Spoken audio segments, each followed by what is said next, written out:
One of the first things that you're going to want to do to make your Google site feel like home is to change the header and make it look like it belongs to you. First of all, we have a few different header types.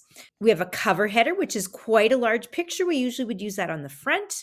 A large banner is pretty common for a front page slide as well. Then we have a smaller banner. Sometimes these are used for your inside pages. And then we also have a really small title only. So you can use a mixture of those on your site, although sometimes it's good to use just one or two so that you have a consistent look. Not only can we change the header type, we can change the header image. So I'm going to click on change image. We have a couple options.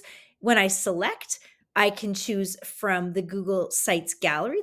You can choose by adding a URL. You can search Google Drive for any type of picture that you would like. You can also search your own Google Drive as well. So that's another way to do that. Another way is to upload from your computer. And so you might pick an image. There's one I'm going to pick. When you put that, it will go behind your picture. Now you'll notice that it will do some adjusting to try to make the words nice and clear. My text was in white and it automatically changed it to black. You'll notice I've changed the title again, and here it went back to white font, and you'll notice it has gray over top. In the bottom right hand corner, there's something that looks like a little star.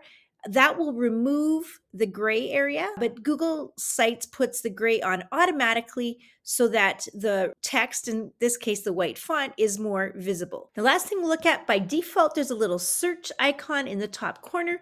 If you want to get rid of that, you can come to settings, and under search settings, you can have it search this site, or you can hide it altogether. I like to leave that on. Those are all the items in our header.